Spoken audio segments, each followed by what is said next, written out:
Hey hello, അപ്പോൾ നമുക്കിന്നൊരു transparent ആയിട്ടുള്ളൊരു പൗച്ച് ഉണ്ടാക്കിയാലോ. അതിന് വേണ്ടി ജസ്റ്റ് ഒരു OSB ഷീറ്റ് എടുക്കുക. അതായത് ഒരു ട്രാൻസ്പെറൻ്റ് ആയിട്ടുള്ള ഷീറ്റ് കടയിൽ ചെന്ന് ചോദിച്ച് കഴിഞ്ഞാൽ കിട്ടും കേട്ടോ. അത് ജസ്റ്റ് അതെടുക്കുക. എന്നിട്ട് ജസ്റ്റ് ഇതുപോലെ ഒന്ന് വീഡിയോയിൽ കാണുന്ന പോലെ ഒന്ന് ഫോൾഡ് ചെയ്തിട്ട് രണ്ടെൻഡിലും നിങ്ങൾ എന്ത് ചെയ്യുക, ഇൻസുലേഷൻ ടാപ്പ് യൂസ് ചെയ്തിട്ടൊന്ന് ഒട്ടിച്ചു കൊടുക്കാം. നമുക്ക് പൗച്ചാകുമ്പോൾ അടയ്ക്കാൻ തുറക്കുകയും വേണമല്ലോ. അതിന് വേണ്ടിയിട്ട് അടക്കുന്ന ഭാഗത്തായിട്ടൊരു ഡബിൾ സൈഡ് ടാപ്പ് ഒട്ടിച്ചിട്ട് ജസ്റ്റ് ഈ ഒരു എൻഡിൽ നിങ്ങളൊന്ന് റൗണ്ട് ഷേപ്പിലൊന്ന് കട്ട് ചെയ്ത് കൊടുക്കാം.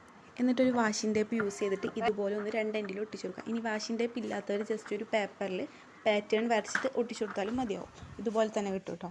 ജസ്റ്റ് ക്യൂട്ടാക്കണമല്ലോ. അതിന് വേണ്ടി എന്ത് ചെയ്യുക, സ്റ്റിക്കേഴ്സ് ഇതുപോലെ ഒന്ന് കട്ട് ചെയ്തിട്ട് അവിടെ ഇവിടേക്ക് ഒന്ന് ഒട്ടിച്ചു കൊടുക്കുക. അതുപോലെ തന്നെ നമ്മൾ നേരത്തെ ഡബിൾ സൈഡ് ടേപ്പ് ഒട്ടിച്ച ആ ഒരു സ്ഥലം അവിടെ ഇതുപോലെ ഒന്ന് ഒട്ടിച്ചു കൊടുക്കാം. ഞാൻ അതിന് വേണ്ടിയിട്ട് ഒരു ബോ ഒട്ടിച്ചു കൊടുക്കുന്നുണ്ട്. അതുപോലെ എല്ലാ സ്റ്റിക്കേഴ്സ് ഒട്ടിച്ച് കഴിഞ്ഞിട്ടുണ്ടെങ്കിൽ സാധനം റെഡി ആയിട്ടുണ്ട്.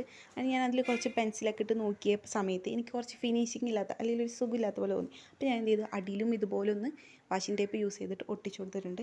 അപ്പോൾ ഇങ്ങനെ സാധനം ഇഷ്ടമായോ? ഇഷ്ടമായി ജസ്റ്റ് ഒന്ന് ലൈക്ക് ചെയ്യാം കേട്ടോ. ഇതുപോലെ ഒന്ന് ഉണ്ടാക്കി വെക്കാം. സാധനം സിമ്പിളാണ്. വെറും ചെറിയൊരു മിനിറ്റ് കൊണ്ട് നമുക്ക് എന്ത് ചെയ്യാം, ഒരു സിമ്പിളായിട്ടുള്ളൊരു പൗച്ച് ഉണ്ടാക്കി പറ്റും.